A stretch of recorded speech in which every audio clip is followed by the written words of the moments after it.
Well, now, the meeting come off in a valley so mighty well hid that it looked like the Great Spirit hisself had drawed it out of pure love for silence and stillness.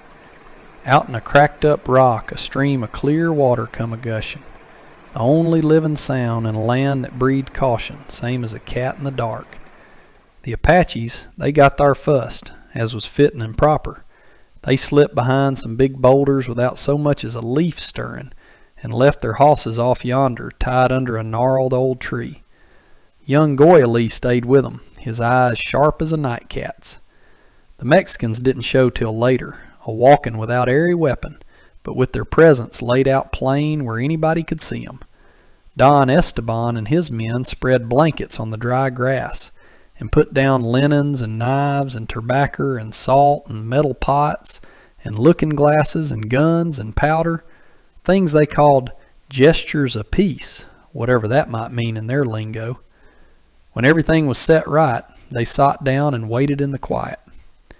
Pretty soon the Apaches come out from their hiding places, solemn as spirits dropping down from the rocks. They was dressed up fine for the business, red and white feathers and buckskin clothes tanned soft as butter. Their faces was all painted yaller, not war paint to scare folks, mind ye, but the kind they wear to remember the dead. They carried theirselves like men that had won the day, not braggy, but plumb sure they was in the right. They stopped 5 paces off from the Mexicans and started the old-time doings without any hurry. They saluted the sun, then called on the spirits, thanking the old folks for all that had come down to 'em from way back yonder till now. Then they fetched out the peace pipe and laid it gentle on the grass afore 'em. They stepped back and waited to hear what the white man would say. The Apaches never was the ones to start the talk. No, sir, they listened fust. They watched the eyes, the shoulders, the very breathing. In that minute nobody coughed, nobody stirred. Even the wind seemed to hold its breath, like a dog pricking up its ears at something in the bushes. Old Gomez, he looked at them presents not like goods, but like words in the white man's tongue. Then he lifted his eyes straight to Don Esteban and says, quiet like, "Write your piece on paper, if that pleasures ye, but afore ye open the ink pot, answer me this. Air ye ready to die for your word?" Don Esteban never blinked. Too many lives hung on what he'd say now. "Yes," says he, "because the worth of a man ain't in what he talks, but in what he keeps." For a spell, time busted all the pieces. A bird sailed over 'em without flapping a wing. The fire warn't lit yet, but the air already smelt the smoke. Cadet drawed a line in the dust and wiped it out quick, an old sign them as was ready to step over into something new. Then the Apaches fetched an armful of dry wood. They put a bundle of dry grass on the ground, and the medicine man lit it. One by one, every man throwed a stick onto the blaze. The Mexicans done the same. The medicine man watched every stick close, how fast it catched, whether it smoked or not. He studied the way the flames danced. Then he flung in sweet herbs and tobacco, and the smoke turned right pretty and smelled sweet enough to make a body hungry. An eagle sailing high overhead in a time like that was counted a mighty good sign. All of a sudden, Cadet and Santana stood up and walked off silent, never once looking back. Nobody knowed why, but the sign was plain as daylight. There ain't gonna be no peace betwixt us and you. Gomez and Pasago sot still as 2 rocks that don't give way to wind nor hurry. Cigarito felt the old ceremony keep on a-goin' smooth, following rules older than men. Everything had gone off just right. The whole business looked plumb perfect. Only one thing was missing. Mangas Coloradas hadn't showed his face at the meeting at all. 2 days later, Don Esteban stood afore Governor Arminjo with a paper signed by 3 Apache chiefs. The governor's hand shook a little when he put his own name down alongside of theirs. It was peace with the Indians, or leastways the beginning of it. On the long ride back to the Chiricahua country, Pasago leaned over to Cigarito and whispered low, like a warning only the wind could catch. "If this here peace is the true thing, we'll try every last one of 'em separate, and if they lie to us, the desert'll take its pay in blood." That year the land didn't rightly belong to nobody at all. Mexico was tore up inside like a dog with the fits, and the Sierra Madre was a no-man's country, where the borders was drawed in blood one day and blowed clean away by the wind the next. Down in a little valley hid betwixt red rocks, two fellers set a-watching that same sundown, only they seed it two different ways. Mangas Coloradas stood up straight as a granite post, shoulders broad and still like the mountain itself had riz up and took root in him. His eyes weren't follering the sky colors none. They was studying the long stretches betwixt the tribes, the secret trails of friendship, and the paths where not just folks, but life itself had to travel or die.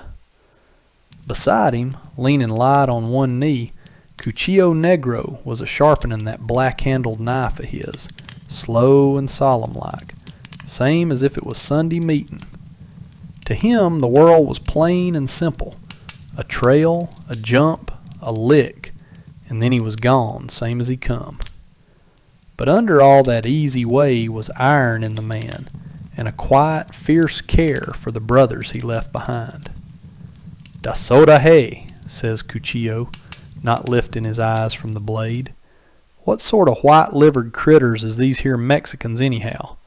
They's paying good money for Apache scalps. Men, women, young'uns, don't make no difference to 'em." The scrape of steel on stone stopped sudden. Mangus didn't answer right off. He knowed it, and he knowed a heap more. It weren't just a law. It was an open invite to every rootless scalper that come drifting in from nowheres to kill for gold and then skedaddle. "They ain't only payin' for our hair, Bashan," he says at last. "They's payin' for plain fear. 5 long years has gone by since they kilt Delay Nantan, and them Mexicans is still skeered of his ghost." That name hung betwixt 'em like a curse that wouldn't blow away.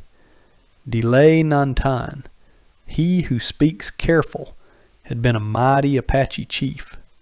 He knowed the Mexican ways better'n most, called compadre by the very fellers that hated his color, 'cause his heart was big and he was always huntin' peace. He didn't take no pleasure in war at all. He was that slick with the tongue that he made trade bargains straight in Spanish and signed the papers himself as Juan Jose Compa. He let them Mexicans dig copper right in our mountains at Santa Rita, and in trade they give us corn and goods and promised to keep off the Comanches. Compa seen one plain thing. War with the Mexicans would wear the Membrano Apaches plumb out quicker'n any short truce. That peace he fixed up lasted 17 good years. Cuchillo Negro give a sour little grin and run his thumb slow along the knife edge. "Then we'll just hand 'em what they paid fur," he says. "We'll hand 'em fear, by gum." Mangas Coloradas shook his big head a mite. "We can't give 'em no more time," he says. "They's running round making peace with the Zebecanide and the Chiconan and the Badonkohe. That's a sign they's at the end of their rope, Bashan. A hurt coyote only begs peace so's he can lick his wounds and bite you twice as hard next time."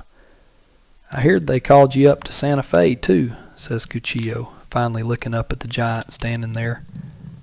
"It's so," says Mangus, "but I know what Mexican peace means. I was 46-year-old when I lit out from their last peace party." His voice went low and hard. "I lived my whole life the old way till Delay Nantan said we ought to palaver with 'em. They built copper mines in our hills and invited us to a big feast to celebrate. They hid a cannon under the blankets they was fixin' to give us for presents. That feller John Johnson had borried it from the American army. When we come up to take the gifts, That iron devil spit nails and chains and glass and lead right into our brothers. 20 dead in one breath of fire, and 20 more tore up bad. The white men kept hollering, "Where's Juan Jose Compa?" But Delay Nanton died right in my arms. I dragged him through the dust and buried him deep in the desert heart where no scalp hunter'll ever dig him up to sell for silver. Only me and the old men know I saved his body. Mangus's fist tightened on the knife at his belt till the knuckles went white as bone. Johnson never got a cent for that butcherin', he went on. The Mexicans was too scared of their own meanness. He'll be hunted like a mangy coyote the rest of his days, but that don't fetch back the dead.